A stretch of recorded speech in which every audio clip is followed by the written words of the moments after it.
Police have searched a landfill in Ta Lane for the missing remains of model Abby Choi, whose dismembered body was discovered last Friday. 嘅29歲 IG 網紅潘巧賢被控一項協助罪犯罪。This Chinese influencer's body was found dismembered in a pot of soup and scattered around Hong Kong. Salut à tous et à toutes, aujourd'hui on se retrouve pour une nouvelle vidéo et plus particulièrement une vidéo True Crime puisqu'il s'agit de l'affaire très récente, elle est apparue il y a moins d'un mois, de Abby Choi. Abby Choi, de son vrai nom Abby Choi Tin Fung, est née le 11 juillet 1994 et elle est décédée le 23 février 2023 à Hong Kong. Abby, elle vient d'une famille chrétienne plutôt paisible et elle vient d'un milieu très aisé. C'est vrai qu'à Hong Kong, la mixité est énorme financièrement parlant, puisque d'un côté on peut avoir de très beaux immeubles très luxueux et à côté on peut avoir des maisons totalement délabrées. La fortune d'Abby, elle est estimée à environ 12 millions d'euros, soit plus de 92 millions de dollars hongkongais. Elle est née de parents chinoises, donc Abby était d'origine asiatique. Elle a passé son enfance à Hong Kong avec ses frères et sœurs, mais on ne connaît pas grand-chose sur sa famille puisqu'elle était très discrète et très secrète sur sa vie familiale. La seule chose qu'on sait, c'est que son père est un homme d'affaires et sa mère est mère au foyer. Depuis plusieurs années, Abby, elle va se bâtir un empire au niveau des réseaux sociaux et du mannequinat. Elle va avoir plus de 138 000 abonnés sur Instagram et elle va faire de grosses couvertures comme Vogue, Elle, Harper's Bazaar, je sais pas si on dit ça comme ça. Petite update à l'heure où je parle, elle a 160 000 abonnés. La jeune femme, elle va se faire aussi connaître dans le monde entier avec le mannequinat et elle va participer à beaucoup de Fashion Weeks. Et avant sa disparition, quelques jours avant ou quelques semaines, je ne sais plus, elle était à Paris pour la Fashion Week. Elle dira dans l'officiel Monaco: « Je suis quelqu'un qui n'arrête jamais d'être inspirée, j'essaie toujours de nouveaux styles. Parfois, j'essaie aussi d'être plus extravagante en mixant et en mélangeant différentes tenues. » Ses parents, ils vont la décrire depuis toute petite comme quelqu'un d'extrêmement talentueuse. Elle s'intéressait énormément depuis son enfance au mannequinat. Elle va en faire un rêve, une réalité. Ils vont la qualifier également de quelqu'un d'extrêmement généreuse. C'est peut-être ça qui va causer sa perte. Malgré le fait qu'elle ait beaucoup d'argent, elle ne va pas en jouer. Elle va même créer un refuge pour la protection des animaux. Concernant Alex Kong, son ex-mari, il ne vient pas du tout du même milieu qu'elle. On sait très peu de choses à son sujet. La seule chose qu'on sait, c'est qu'il a le même âge que Abby, donc 28 ans. Il venait d'un monde beaucoup moins aisé, presque pauvre, et ses parents avaient de très gros problèmes d'argent. La seule chose qu'on sait concernant sa famille, c'est qu'il a un frère, Anthony, plus âgé que lui, aujourd'hui de 31 ans. Son frère, Kao Kung, est un ancien policier qui va se faire virer par la suite pour agression sexuelle en 2005. Son père a 61 ans à ce jour. Et sa mère, on ne sait pas ce qu'elle fait, et je n'ai rien trouvé sur son âge. Abby et Alex, ils vont se rencontrer il y a quelques années, plus d'une dizaine d'années. Ils vont se rencontrer vers leur adolescence. On ne sait pas comment ils se sont rencontrés, puisqu'ils ne viennent pas du tout du même milieu, donc ils ne fréquentaient pas du tout les mêmes endroits. Mais à leurs 18 ans, donc il y a 10 ans, à leurs 18 ans, ils vont décider de se marier. Ils vont rapidement avoir 2 enfants et quand ils auront la vingtaine, ils vont décider de se séparer et de divorcer. Ce qu'on sait de l'après-mariage, c'est que après leur divorce, Abby, elle ne va pas du tout renier son ex-belle-famille. Au contraire, et je pense que c'est ça qui va beaucoup jouer contre elle, c'est qu'elle va les faire vivre financièrement parlant, elle va les aider, c'est elle qui va subvenir à leurs besoins en fait, tout simplement. Elle va financer donc complètement la vie d'Alex ainsi que de son ex-belle-famille. Et pour aller plus loin, on sait que Abby, elle va embaucher le frère d'Alex, donc Anthony, en tant que chauffeur privé. Abby, elle va retrouver l'amour quelques années plus tard avec un certain Tam, alias Prince Lord. Tam possède une société de nouilles à Hong Kong, c'est une des plus grosses entreprises de restauration à Hong Kong. Ils se connaissent depuis qu'ils ont l'âge de 10 ans, ils vivent dans le même milieu financier, donc ils se sont rencontrés comme ça. Ils se connaissent depuis qu'ils ont l'âge de 10 ans. Ensemble, ils vont parcourir beaucoup d'événements fashion, donc des événements de mode. Ils vont faire plein de choses en relation avec la mode, avec l'argent ensemble. Ils vont décider de se marier quelques temps après un fait très étrange. Le jour de son mariage, Abby, elle va inviter son ex-belle-mère à son mariage. Pas toute la famille, juste l'ex-belle-mère. Mais c'est déjà bizarre. On sait qu'Alex, il va être particulièrement jaloux de Tam et d'Abby, plus particulièrement de Tam, et il va plusieurs fois essayer de créer des petites brouilles entre les deux, mais cela ne va pas fonctionner. Quelques jours avant sa disparition, les enquêteurs ils vont découvrir que Abby s'était brouillée avec son ex-belle-famille, car comme je vous l'ai dit plus tôt, elle finançait entièrement la vie de son ex-belle-famille, et notamment un appartement qu'elle leur avait acheté. Cet appartement, qui était un appartement de luxe, valait plus de 73 millions de dollars hongkongais, soit environ 8 700 000 euros. Elle voulait récupérer cet appartement pour en faire un investissement et le revendre. On ne sait pas vraiment pourquoi elle n'en a pas racheté un directement, mais elle voulait cet appartement-là. Quand elle a décidé d'en parler avec son ex-belle-famille, elle leur a proposé de leur acheter un autre appartement. Son ex-belle-famille a très froidement refusé et elle va donc avoir recours à un avocat. Le 21 février 2023, elle était vêtue de tout en blanc, un t-shirt blanc, un pantalon blanc, des chaussures blanches et un sac à main violet.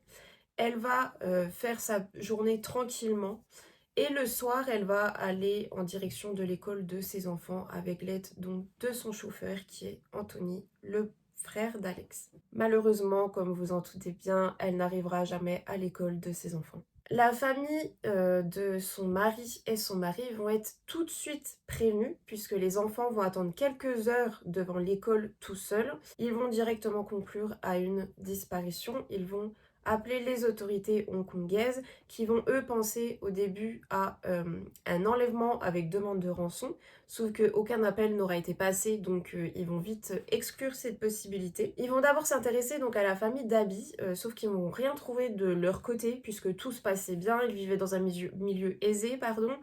Elle s'entendait très bien avec ses parents, avec ses frères et sœurs, donc il n'y avait pas de problème de ce côté-là. Ils vont également s'intéresser à la famille de son mari, mais ça ne donnera rien non plus parce qu'ils viennent du même milieu, donc ça ne peut pas être un souci financier. Et c'est quand ils vont s'intéresser à la famille Kwong qu'ils vont découvrir beaucoup de choses. Premièrement, ils vont découvrir donc le passé de Cao Kwong, donc le père d'Alex.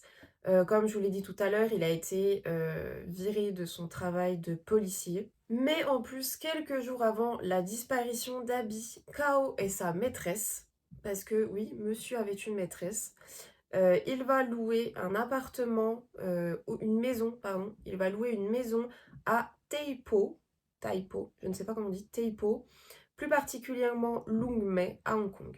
Il faut savoir qu'à Taipo, il y a énormément de Hongkongais, des grosses villes qui y vont parce que Taipo, pardon, ou Lung Mei c'est plus l'espèce de petit village côtier à Taipo. Beaucoup de Hongkongais y vont le week-end ou pendant les vacances pour se ressourcer. Donc c'est vrai que c'est un endroit assez paisible, assez calme. L'appartement qui va être loué par Cao Kwong et sa maîtresse ne sera néanmoins jamais meublé. C'est vrai que les voisins ont témoigné en disant qu'ils avaient parfois peur de ces gens-là parce qu'ils avaient un visage très fermé, très froid, ils ne parlaient pas. Et quand ils ouvraient la porte, il n'y avait pas de meubles chez eux, il n'y avait même pas de carton, l'appartement était vide. Les médias asiatiques ils vont également décrire la maison comme une boucherie. Les enquêteurs ils vont donc se pencher sur cette piste, sur la piste de la maison, et ils vont donc la perquisitionner et la fouiller. C'est là que Abby Choi va être retrouvée morte, démembrée le 23 février 2023. Quand ils vont rentrer dans la maison, ils vont découvrir deux grosses marmites fermées. Et quand ils vont les ouvrir, ils vont découvrir de la viande, une soupe. En fait, ils vont découvrir une soupe.